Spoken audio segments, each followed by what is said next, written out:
Hey, this is Donnie Smith, and I'm going to show you how to use some brand new filler that Evercoat came out with. Yeah, so Evercoat came out with some new body filler.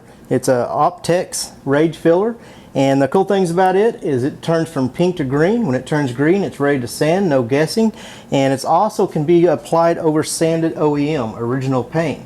So I'm going to demonstrate how to do that on these small dents right here. So I'm going to try to show you these dents are really small. Not sure how well they'll end up on camera. But what you do is you kind of look at the reflection of the light as I'm going over it with this camera, and that's how you locate the damage when you're really looking for it. Like right here I can see it. Like again, I don't know if you can see there's a couple dents right around this area. This is just a hood that we've been practicing some PDR, but you know there might be areas that you can't get to with your PDR tools, or areas that you're going to fix traditionally, and I'm going to demonstrate how to use the body filler in this video. So what we're going to do on this, we've already washed it and we've already cleaned it. You want to wash it with soap and water, clean it with wax and grease remover, make sure all the contaminants are off, and we're just going to sand this down with some 80 grit, and then we're going to apply our body filler straight on top of that. Now if there's a crack in the paint or a deep scratch, or it's not original, you know, it's been painted before, I'd recommend taking it down to the metal before applying your body filler.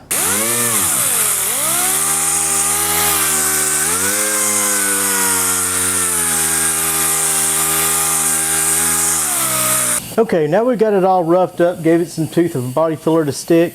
Now we're going to blow it off. Then wipe it off with some wax and grease remover. And you want to be sure to let this dry. You don't want to put body filler or glazed putty on top of solvents that haven't flashed and dried all the way. So I'm going to allow that to dry really good, and then we'll start mixing the body filler. Now this isn't going to take a whole lot of body filler. So we're just going to put a small amount on this mixing board, and you want to use something like these that are made for it, or a plastic or metal.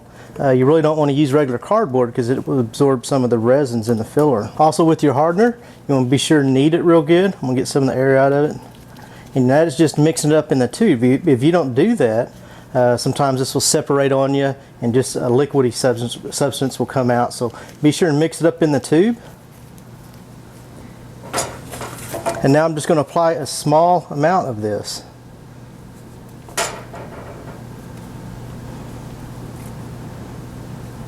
And that's probably plenty for what we want to do. And also remember, keep this clean. You want to keep that closed, or that'll kind of start drying out on you. So as soon as you're done with that, go ahead and set that back on, the lid. And then usually with the hardener, just kind of go across the amount that you have. That's a pretty good indicator of the right amount of hardener. And then we're going to mix this in one direction. You don't want to stir it or whip it because that'll create air bubbles. So I'm just going to get it, kind of mixing it in one direction. And you want to mix it until it's one uniform color and you don't have streaks of hardener in it.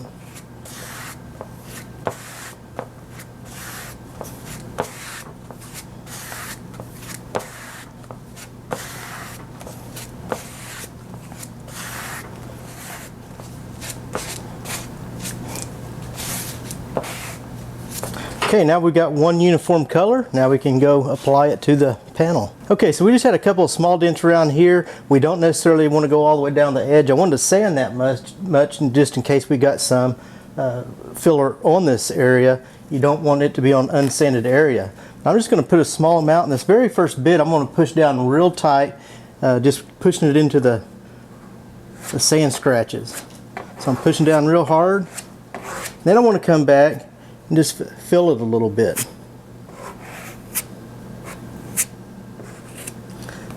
And you can do some of your feathering while you're working with your filler. So if you have like real hard edges like that, that's just going to take extra sanding. So I'm going to come back and try to smooth that out a little bit.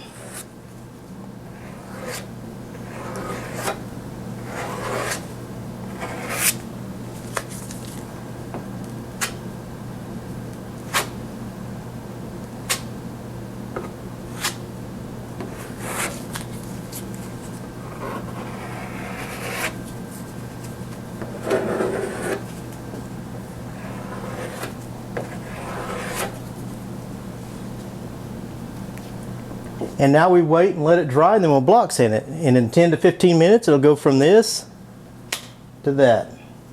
Okay, now we've allowed it to dry, and we're just going to use some 80 grit on a block just to level it out, and then we'll finish it out with some 150. Also wanted to cross sand it.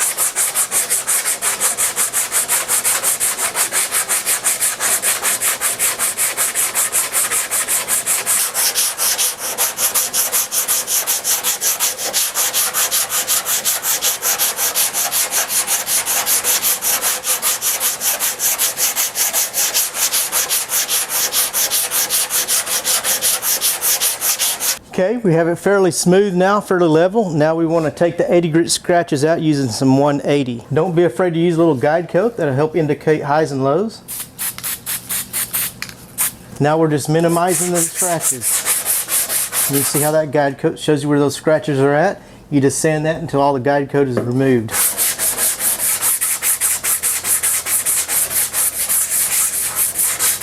Still cross sanding. Kind of fill with the flat of your hand. You don't want to use your fingertips. Fill with the flat to make sure everything is nice and level. All the guide coat is gone so that you know that all the scratches are gone. There's no more imperfections. There's no lows, or the guide coat would be there. So now we can blow it off. So now what you'd want to do is get a DA with some 180 on it and make sure all these scratches are removed. Feather edge it. Once that's done, it's ready to put some primer on there, block your primer, and then you're ready for paint. Now this body filler, it did apply, it spread it easy, it sanded real easy, so it's a good body filler. And in fact, you know, they launched this just at SEMA 2018 last month, and it won new product, a new product award from SEMA. And what I think is cool about this filler is that it does say, you know, it states on the technical data sheet that you can't apply it over sanded OEM finishes. So it does not have to be direct metal like some of the fillers say. And if you are applying it over direct to metal, this has a zinc in it. You know, it has a coating that protects the metal and keeps it from corroding. There are some manufacturers out there that do recommend applying epoxy primer first and then applying your body filler on top of the epoxy primer. And that, my friends, is how you apply and block sand the new body filler by Evercoat. Thanks for watching, take care, and we'll see you in the next video. If you like this video, then be sure and subscribe and help me reach my goal of 100,000 subscribers. And also click the bell to get notified of new videos.